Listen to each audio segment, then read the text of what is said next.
Up with KREM begins now. 7 o'clock on your Wednesday morning. Vote counting in Georgia continues right now. This morning we'll give you the latest on where the candidates stand, plus which party is headed towards controlling the Senate.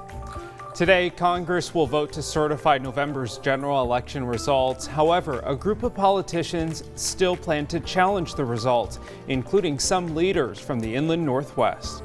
And Washington now has a plan to reopen the state economy. The new plan will start on Monday and will tell you everything you need to know.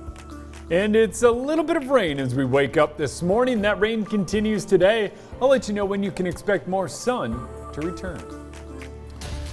We want to get right to breaking news this morning. The intersection of Queen and Ash is clear. As breaking overnight, Spokane Police Chief Craig Meidel reported officers shot and killed a homicide suspect after he opened fire on them. It happened around 8 o'clock last night near that intersection, as police say officers were looking for the suspect in connection with a homicide from December 27th when they saw him get into a car and take off. Chief Meidel says officers were eventually able to stop the car, but the suspect refused to get out for several minutes. When he eventually did, Meidel says he fired at officers. Several officers then fired back, hitting and killing the suspect. At this point, police have not released the suspect's name, but we know no officers were reportedly hurt. You can keep an eye right here on Up with KREM, as well as KREM.com and our KREM 2 mobile app for more information as it becomes available. More breaking news now from the Up with KREM Election Center. The last Georgia Senate race is still too close to call, but one candidate has already declared victory. Jon Ossoff thanked Georgia voters for electing him. And again, right now, that margin is so close that there could still be a recount. There's about 16,000 votes right now separating the candidates, and there are still plenty of votes left to be counted. Both races will decide which party takes control of the Senate. Republicans David Perdue and Kelly Loeffler squared off against Democratic challengers Jon Ossoff and Raphael Warnock. Now, overnight, that second Georgia Senate race was called by the Associated Press as Raphael Warnock became the first black senator elected in the state of Georgia. Experts say that his win is due to the increased numbers of black voters. However, as of right now, Loeffler has not conceded. We'll bring you the latest updates all morning long. And if you want to follow along the live counting process, you can check out the interactive map on KREM.com. It breaks down the state county by county. All right, let's get a check of the forecast now on this Wednesday morning. Good morning, Jeremy. Good morning, Tim. We're still a little over a half hour away from watching the sun come up, but we're starting to see things lighten up downtown. A little bit of wet roads going on this morning as we have some light rain coming down here in town, but temperatures staying mild. How about Moses Lake up to 50 degrees? That quick jump can only come from one thing, and that's got to be downsloping, kind of compressing there and heating things up. Wenatchee 32, 41 here, and mid-30s in Coeur d'Alene and Sandpoint. Wind gusts kind of stick with us throughout the day around 20 miles per hour, so expect it to be on and off as we catch ourselves between breaks in the showers. It's one of those days where you get a round of showers, then some wind, then some round of showers. It's that kind of pattern. Off to the north, it's different. If you're up over 2,500 feet, you're going to find snow. On top of the mountains, you're going to find a lot of it. We can see that coming down early on this morning, but expect this to continue throughout much of the day. A little break right now, then back in it, then a little break, then back in it as our weather pattern continues. Now, see that light green on your map? That's the stuff that's not really reaching the ground. You got to get in one of those darker greens to find it. And notice tomorrow, not even the lighter green. We have the chance to catch a little bit of sunshine on Thursday, and temperatures stay mild. We're in the 40s again today. Don't call it January, January? Maybe, I don't know. I'm going to come up with something. This is on the fly, but over to you guys. Man, January, I don't know if I would enjoy that month or not.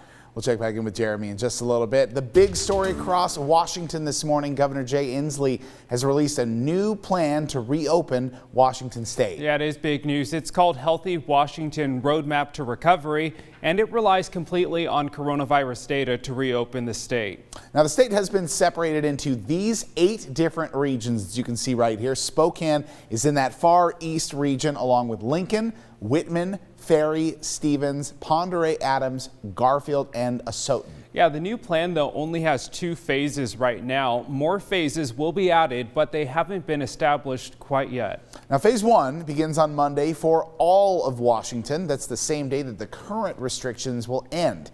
In order to move into phase 2, a region has to show a 10% decrease in case numbers and hospitalizations and have less than 90% ICU occupancy. Phase 1 of this new plan actually looks pretty similar to the restrictions we have right now. There's just a few big differences, so let's break that down. Yeah, here's what's basically going to change on Monday.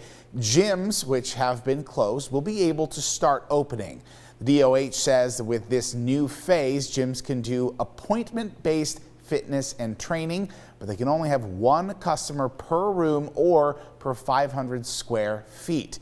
Also, low-risk sports can start practicing in small groups, and outdoor entertainment like zoos and outdoor theaters can start to reopen as well. They will also have a limit, though. That limit is groups of 10 people at a time, and they all must have a ticket.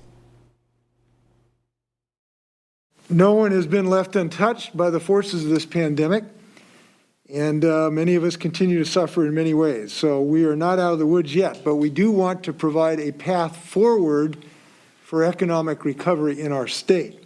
99.9% of the restaurants and bars in the state of Washington, we have not had to take compliance action against. And that's really encouraging that people have made these difficult decisions to follow the law and save lives.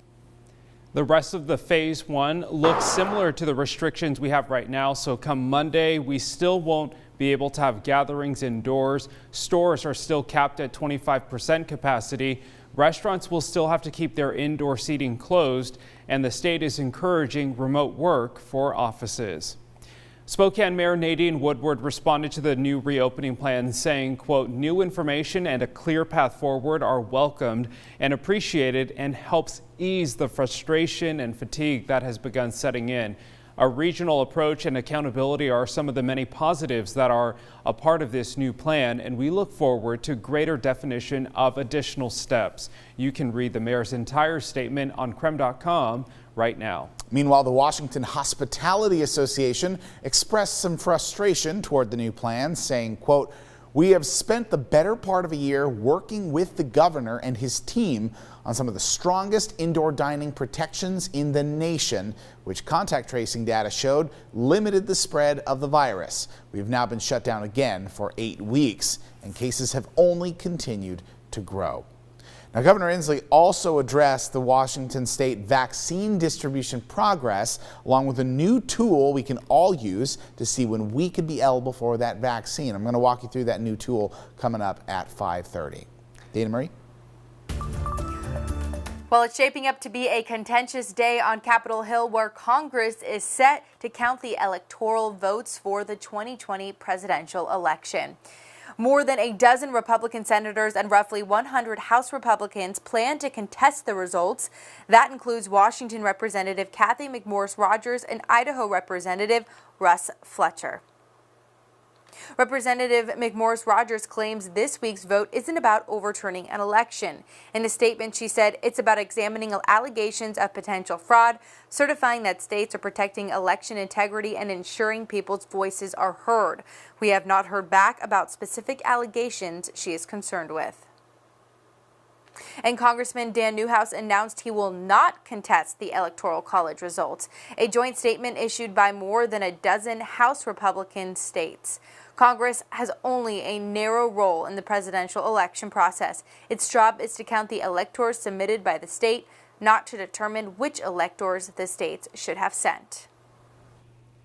Well, CBS News has exclusively obtained the recording of a broadcasted threat to attack the U.S. Capitol.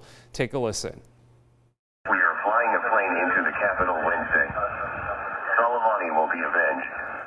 That chilling threat was heard Monday afternoon by multiple air traffic controllers in New York. The digitized voice recording is believed to suggest hitting the Capitol on the same day Congress is set to count the Electoral College results. The recording refers to Qasem Soleimani, the Iranian general killed in a U.S. drone strike ordered by President Trump. It came on the one-year anniversary of his death. The government said it doesn't believe the warning is credible and is being investigated as a breach of aviation frequencies. Air traffic controllers were told to report anything unusual, like a plane deviating from its flight path or any type of threat. The FAA says it's working with law enforcement. The FBI isn't commenting. Coming up this morning, dozens of lawmakers are expected to object electoral votes today, and now the president is claiming Vice President Pence can reject some of the electors. I hope that our great Vice President comes through for us. The Vice President's role during this joint session of Congress is entirely ceremonial. A lot to unpack here this morning, so our Verify team joins us in our next half hour to talk about what could happen today on Capitol Hill. Well, sad news for Macy's shoppers. The Northtown Mall location is closing. After the break, we'll explain why it wasn't a surprise.